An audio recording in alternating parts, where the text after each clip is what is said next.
Hello, welcome to episode 88 of the On the Line Tennis Podcast. It's myself, Jack, and today we've got John Silk with us. John, how you doing? I'm good, and you?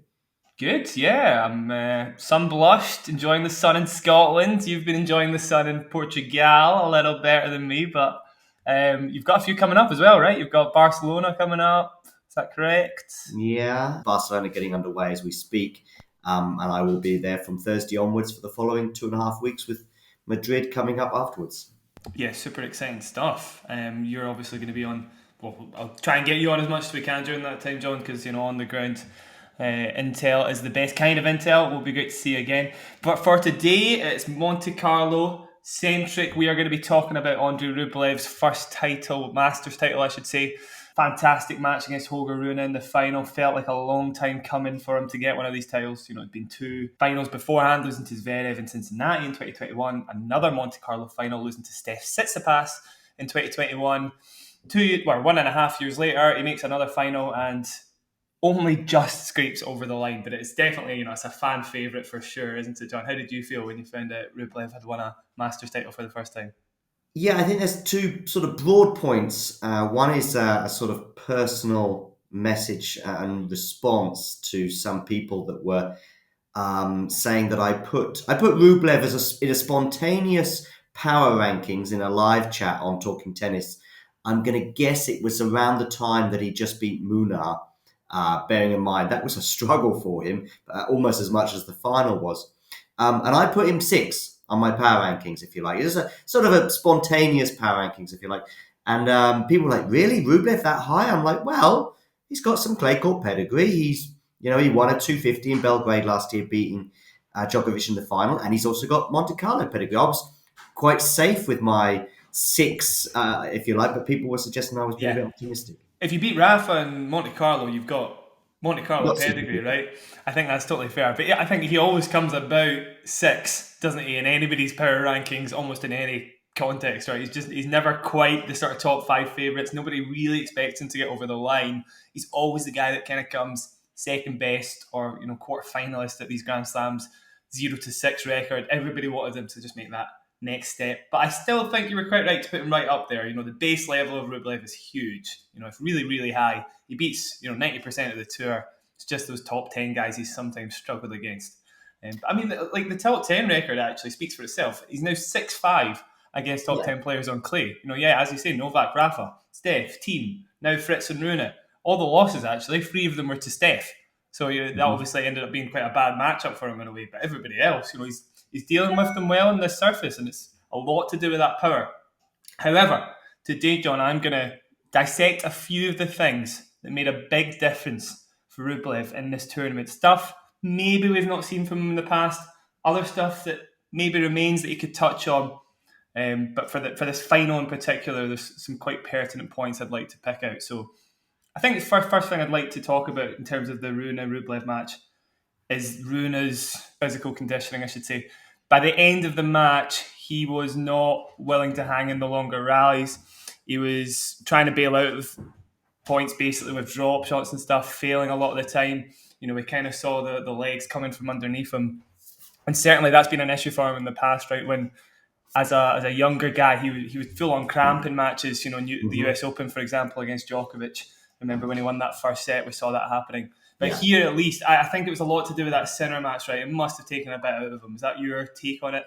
Yeah, I mean, I had you guys on Talking Tennis, you and Isabel were covering the match, but I watched the replay again today, and during the third set, I understand that he did ask for some salts or salt water or something, which I think would suggest some kind of cramping issue, is what I understood. But certainly there were some physical issues, and as you say, the aggressive return position. I mean, he did well on it, by the way, but it looked like he wanted to shorten the points as often as he could. What about this notion? I haven't decided. Was it a kind of a semi-choke at all? I mean, the 2 smashes, I hope I'm not getting ahead of myself here, but the 2 smashes at the end were... Yeah... I think that comes down to legs again, because the amount of running back you've got to do, you've got to have tons of support from the waist down just to keep yourself nice and supported. I saw that as a tired issue because he couldn't get back to them quick enough. He wasn't quite there. They weren't easy overheads. Rublev had absolutely skied them, and normally these top players deal with them in their sleep, but it does take a lot of physical exertion to get under it and strength to put the ball away, basically. So I saw that as a physical exertion issue rather than a choke.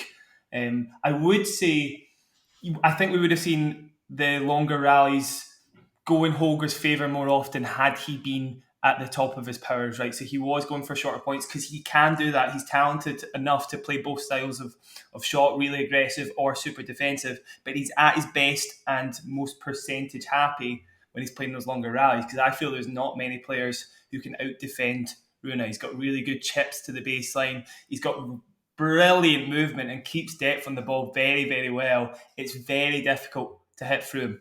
And Rublev knew that going into this match. So even if Rune hadn't wilted, I still think Rublev was looking for a way to hang in the longer rallies with him. He had said before the match, Rune is the kind of guy that, you have to survive the first two shots, then you have a chance in the rally. You have to keep going because he's so big off the first two balls. He knew he had to find some way of winning the extended rallies, right? But he just on that point, I don't think it was relevant yesterday. It's something that Gil Gross has pointed out before as well, is that sometimes pulling the trigger has been an issue for him in the past, but I don't think it was the way yesterday. The frustration that he showed, of course, he got a violation in that final game as he smashes a couple of balls into the crowd, probably stems from the fact that, yes, it was a physical thing, if you like, and it was kind of frustrating him. I think you're being a little bit kind with the smashes in that they were lofted high, but they also weren't that far from the net either. So it was kind of, in a way, it seemed a little trickier to put them into the net than over it. But yeah, they were lofted high, but then there's thinking time involved there too. But yeah, I think you're right. There were physical issues with him, and that's probably why he got so frustrated towards the end of the match.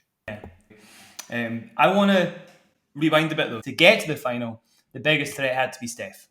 Rublev had lost him 3 times on clay already. He'd lost in Monte Carlo to him. I think with his new coach, who I'm going to put the name up on the podcast video on YouTube, with his new coach, I think he was working on this tactic specifically to play Tsitsipas. And the way the match has transpired, the same tactic actually worked quite well against these players, right? I think he was working on the backhand return week in, week out prior to this tournament, because the backhand return was the key difference in this match, I think, for extending rallies. I think if he'd come into this match with the backhand he had even 2 years ago, Rune would have won, for sure, because there was a lot of close points in this match, and had Rublev not been able to find the backhand of Rune off the very first ball, then it would have been a different story, I think. I had to make a thumbnail, a YouTube thumbnail, for a show I did last night on Monte Carlo. And I actually decided to do Rublev's first, if you like. Like, it was just one of these sort of, you're not quite predicting the future. You're just doing a picture of smiling Rublev and then the title, followed by a picture of a smiling Rune, and Rune wins in Monte Carlo, if you know what I mean. One of these sort of things. So that way, you put the right one on, you just do it really quickly. But funny enough, I went with Rublev, and I thought, I better get the Rune one done pretty quickly, because, of course, he was a breakup and very close to going a double breakup. Although that double break, as they called it, mini match point, if you like, at 30-40, was and maybe another one where, actually, I think was it a return of serve that he put in the tram line? It was, it was. Yeah, so it was a short point, and again, you wonder if these fatigue issues meant that he was sort of pulling the trigger so early. But yeah, listen, regarding his back, I actually just thought that he was pretty solid, but I've always felt, despite these issues with Rublev, and we know what they are in terms of, breakdowns and stuff, he's actually still quite solid. If you don't play very well, Rublev will beat you. If you play well and you're a top 5 player, you'll probably beat him. But despite these, it's not like he's having a crazy meltdown against the number 87 in the world or 150 in the world, and he's losing matches he shouldn't. And equally, okay, yes, he beat Novak on clay a year ago, and then he loses to them at the ATP Tour Finals. But he's he's actually pretty solid. And I think he had a solid 7 days, with the exception of probably that first set against Munar, where he really was poor. Absolutely, yeah. And you touched on the fact that I guess his base level is just so high, what we were saying at the start. That's exactly what you're saying there. The base level of Rublev is so high, and he pushes and strives and cries and rages for top three tennis every single time he comes onto a tennis court. That's what he's aspiring to. And this was a lot closer to that. He drew on his compatriot, Daniel Medvedev, in a lot of ways, really developing a backhand cross-court jail that we haven't seen from him previously. He has been able to do it in the past, but not so confidently off the first ball. I just want to stress that. I need to give you a few of the numbers just to give you an idea. He had a couple of different strategies. So for the Fritz match, he, on the juice court, would stand back. I'm going to get the graphics up in a bit. Yeah. He would stand back to find the forehand. Fine. He was confident in finding the forehand from that side on second serves. Fine. On the ad court, he would step in. Because now, that backhand cross, it doesn't matter if it goes to the forehand or the backhand. If you give him a forehand, he's got a forehand, fine. But if you give him a backhand, he's confident going cross and keeping it away from the forehand of the opponent. And that's what he wanted to do against Steph. Steph, historically, in Monte Carlo, has left this massive chasm in the juice court. Rather than trying to take advantage of that, he threaded the needle of the angle required to find Steph's backhand. I think we would have seen a very close match if he'd played Steph Tsitsipas, because that's what he was working on doing, finding Steph's backhand from a seemingly impossible position, basically. Further to that, though, I need to give you the numbers on Holger, because it was outstanding. In the Holger match, he won 11 of his 23 first serve return points that went into his backhand. That is obviously an amazing stat when you've got basically half of them, when the first serve is getting delivered to the backhand on either side. And he won 20 of 29 of his second serve return points into the backhand. And I mean, look at the return placement in the ad court. I'm going to put that graphic up again. Found Rune's ad court backhand side on 26 of 28 total serve to his backhand from the ad side. So if he had a backhand cross court in the ad court, he would find the backhand of Rune 26 times out of 28. First serve or second serve. That is an incredible stat. And you compare I did a little mix and match between the Steph match 2 years ago and the match this year. You look at the amount of backhands both players were hitting. Total backhand percentage in the Steph match is 46%. So most of the time, 54% of the time, they were hitting forehands, which is what Steph wanted. He wanted to dictate with his forehand, and Rublev was kind of struggling to keep up. In the Holger match, instead of trying to be aggressive, Rublev developed that wall of finding the backhand confidently and upped the numbers, backhands between them, to about 53%. Very rarely went down the line, kept it super solid. So to a lot of onlookers even, it might have looked like not a lot was happening half the time. Rune was just staying super solid, but he was staying super solid. Emphasis on the super. It was so effective, that angle. And it's an angle we've not really seen him hit that consistently before, basically, John. Is that all making sense? Yeah, it does. And I actually remember, with not clarity, but I do remember that final in 2021 and going into it, despite Rublev's heroics against Rafa, who said his serve was a disaster that day, and that's been mentioned quite a few times. But I did go into that final just thinking this is going to be a step too far for Rublev. I did have a slightly different feeling yesterday. I thought he had a really good chance. Probably if you pushed me going into that final, I still would have just gone with Rune, partly because of the way I felt during the third set, which is when there was that sort of epic, I think, second game of the third set, and therefore Rublev's first service game. It was quite lengthy. There were 2 or 3, by the way, sort of very lengthy service games from both players in that third set that I remember I kept saying, this is a big one. And actually, Rune held one of those big ones, and I thought, well, that's him over the line. But it wasn't the case. And Rublev actually showed some pretty strong mental strength, if you like, to get over that, because there was also another one, having got that early break as well. Rune then sweeps through his next service game, if you like, to 15, I think it was. Then his next service game is a lengthy one, like 7-8 minutes, and still Rune holds. And then he gets a break point at 1-4, 4-1, and you're thinking, dearie me. But just listen, listen, Rune deserves unbelievable praise for his performance during the week, and even in the final. And as you say, the fatigue was a huge issue. but two or three things, maybe the double fault count of 9, is probably a little bit expensive, and you would therefore go, well, John, maybe he wants to take a bit of a risk on that second serve, particularly as he's getting, as you say, getting a bit tired towards the end. Yeah, he wanted. So my reading into that, John, the second serve is a very, very, again, like the overhead, a very leg centric shot. So if he's not able to push up from his legs as easily as he was in previous matches, you're going to get errors. But he was obviously taking on risk as well. That first break back, Rublev got, I think it was 2 180km/h attempts in the juice court at second serve. That's massive. And sure enough, 2 double faults. It was a little loose, but he was trying to take on risk. He didn't want to go into extended rallies. He was struggling to push off the legs. That's my reading of that. The other thing you touched on there, John, the 4-1 30-40 point, a pretty innocuous point. You said, Rune misses the return and that was went for a bit more. If Rublev, now this is what I want to touch on, because going forward, Rublev is going to need to sort this. The second serve is still the biggest issue of Rublev. It is so predictable, up high to the backhand every single time. I think he hit 1 into the Rune forehand the whole match, and sure enough, it was an ace. It's something top players have been able to take advantage of in the past, particularly Novak, and particularly Steph, even on this surface. Maybe not other surfaces, but on this surface for sure, he just runs around it. Because it's so obvious what he's going to do. He does not try and vary it whatsoever, and it's been something people have attacked. So on that point, 4-1 30-40, if that first serve hadn't went in, I think we would have seen a second serve that could have been rifled, and that would have been a totally different story. So it was massive for him to make that serve. Yeah, and if Steph is dealing well with your serve in terms of the return, then you do have an issue. Although, as you highlight, it is the surface really, and the fact that he can run around.